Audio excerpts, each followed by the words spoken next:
Shalom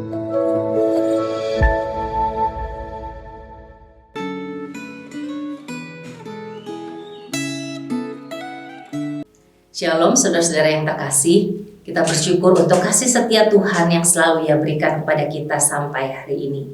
Biarlah kebangkitannya semakin membawa kita terus rindu mengenal Dia lebih dalam lagi melalui pembacaan dan perenungan firman-Nya. Mari sebelum kita membaca dan merefleksikan firman Tuhan, kita masuk di dalam doa.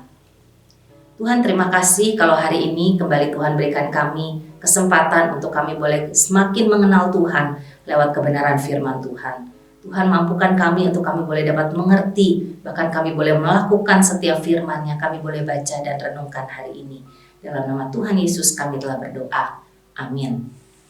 Perenungan firman Tuhan kita hari ini berbicara mengenai masa peralihan. Terambil dari Yohanes 21 ayatnya yang pertama sampai ayatnya yang ke-14. Saya hanya akan membacakan ayat yang pertama sampai ke-6 dan ayatnya yang ke-12. Namun saudara-saudara diharapkan dapat membaca perikop ini secara keseluruhan. Demikian bunyi firman Tuhan. Kemudian Yesus menampakkan diri lagi kepada murid-muridnya di pantai Danau Tiberias, dan Ia menampakkan diri sebagai berikut. Di pantai itu berkumpul Simon Petrus, Thomas yang disebut Didimus, Nathanael dari Kana yang di Galilea, anak-anak Zebedeus, dan 2 orang muridnya yang lain. Kata Simon Petrus kepada mereka, "Aku pergi menangkap ikan." Kata mereka kepadanya, "Kami pergi juga dengan engkau." Mereka berangkat lalu naik ke perahu, tetapi malam itu mereka tidak menangkap apa-apa. Ketika hari mulai siang, Yesus berdiri di pantai. Akan tetapi murid-murid itu tidak tahu bahwa itu adalah Yesus. Kata Yesus kepada mereka, "Hai anak-anak, adakah kamu mempunyai lauk pauk?" Jawab mereka, "Tidak ada." Maka kata Yesus kepada mereka, "Tebarkanlah jalamu di sebelah kanan perahu, maka akan kamu peroleh." Lalu mereka menebarkannya dan mereka tidak dapat menariknya lagi karena banyaknya ikan. Ayat 12, kata Yesus kepada mereka, "Marilah dan sarapanlah." Tidak ada di antara murid-murid itu yang berani bertanya kepadanya, "Siapakah engkau?" Sebab mereka tahu bahwa Ia adalah Tuhan. Saudara-saudara yang terkasih, masa sesudah Tuhan Yesus bangkit dari kematian sampai masa Roh Kudus dicurahkan merupakan masa peralihan. Sebelum Yesus Kristus menyerahkan dirinya untuk ditangkap dan kemudian disalibkan, Ia hanya bisa hadir secara fisik di satu tempat saja pada waktu tertentu. Namun setelah Roh Kudus dicurahkan, peran Yesus Kristus digantikan oleh Roh Kudus dan Ia bisa hadir di banyak tempat pada waktu yang sama. Pada masa peralihan ini, kehadiran Tuhan Yesus masih terbatas di satu tempat pada waktu tertentu. Akan tetapi Ia bisa hadir dan pergi secepat kilat, bahkan bisa menembus tembok. Perikop yang kita baca hari ini memperlihatkan di pantai Danau Tiberias, Simon Petrus berkata kepada teman-temannya bahwa ia ingin pergi menangkap ikan. Akhirnya, mereka semua juga mengikuti apa yang Petrus lakukan. Mereka naik ke perahu dan pergi menangkap ikan. Hal ini mereka lakukan mungkin setelah sekian lama ditinggalkan oleh sang guru, mereka perlu untuk tetap bekerja memenuhi kebutuhan hidup mereka. Karena itu akhirnya mereka memutuskan untuk kembali menjadi nelayan, pergi menangkap ikan. Tapi malam itu mereka tidak menangkap apa-apa. Padahal sebagai nelayan mereka punya pengalaman dan tahu bagaimana caranya menangkap ikan. Sampai kemudian kita mengetahui bahwa akhirnya Tuhan Yesus kembali menampakkan diri kepada mereka. Ada orang yang berpandangan bahwa apa yang dilakukan oleh Petrus dan kawan-kawannya untuk kembali pergi menangkap ikan merupakan suatu kemunduran secara rohani. Karena Tuhan Yesus memanggil mereka untuk menjadi penjala manusia, bukan menjadi penjala ikan. Akan tetapi pandangan ini terlalu berlebihan.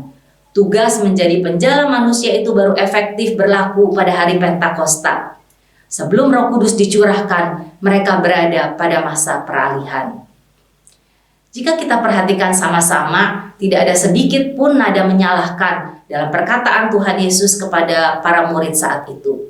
Tuhan menyapa mereka dengan sapaan, "Hai anak-anak." Itu merupakan suatu sapaan yang penuh dengan kasih. Bahkan kita melihat ketika malam itu mereka tidak mendapatkan ikan, Tuhan Yesus justru memberikan sebuah petunjuk yang membuat mereka akhirnya bisa mendapatkan 153 ekor ikan hanya dengan sekali menebar jala.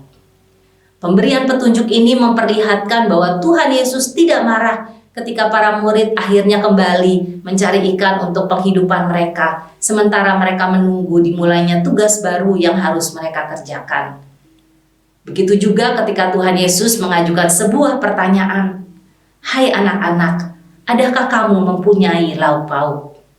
Bahkan Tuhan Yesus justru juga berinisiatif menyediakan api untuk memasak ikan serta menyediakan roti untuk murid-muridnya, memperlihatkan bahwa Tuhan Yesus peduli akan kebutuhan jasmani murid-muridnya saat itu. Penampakan Tuhan Yesus kepada para murid di pantai Danau Tiberias ini sungguh membuktikan bahwa Yesus Kristus benar-benar bangkit dari kematian.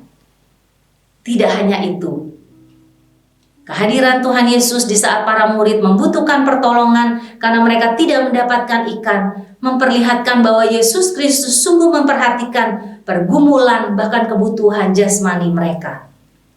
Bagaimana tidak, di tengah kesedihan para murid karena ditinggalkan sang guru, mereka berusaha untuk tetap dapat memenuhi kebutuhan hidupnya dengan memancing ikan. Namun mereka tidak mendapatkan seekor ikan pun. Di tengah kekecewaan yang mendalam itu, Yesus hadir dan memberikan pertolongan.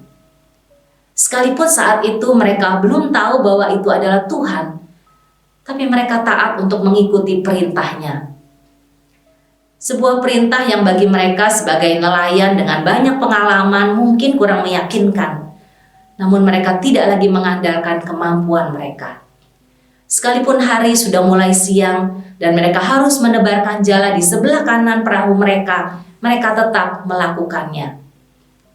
Dan melalui ketaatan tersebut, mereka kembali mengalami mujizat Tuhan. Kapal mereka penuh dengan ikan sampai mereka tidak dapat menarik kapal tersebut. Dan melalui peristiwa ini, mereka kembali bertemu dengan sang guru dan dapat berkata, "Ia adalah Tuhan." Dan saat itu mereka kembali memiliki kekuatan dan pengharapan yang baru. Saudara-saudara yang dikasihi Tuhan, pernahkah kita mengalami pengalaman pribadi atau mujizat bersama dengan Tuhan seperti yang dialami oleh para murid? Pernahkah di saat kita mengalami kesulitan dan pergumulan yang berat, Yesus Kristus hadir dan memberikan penghiburan bahkan pertolongan kepada kita? Atau mungkin ada di antara kita yang belum merasakan atau mengalami pertolongan Tuhan ketika mengalami kesulitan dan pergumulan. Mari saat ini kita berdiam diri sejenak, kembali mengingat dan merenungkan apa yang telah Tuhan lakukan kepada setiap kita manusia yang berdosa ini. Beberapa hari yang lalu kita baru memperingati peristiwa kematian Yesus Kristus di atas kayu salib demi kasih-Nya kepada saya dan saudara. Yesus sudah memberikan nyawanya, menyelamatkan kita dari kematian kekal ketika kita mau percaya kepadanya. Jika nyawanya telah Ia serahkan, keselamatan telah Ia berikan, masih adakah yang tidak Ia berikan kepada kita manusia yang seharusnya menerima hukuman kekal? Jika masalah terbesar yang dialami manusia yaitu dosa telah Ia selesaikan di atas kayu salib, masalah apakah yang tidak Ia bisa selesaikan?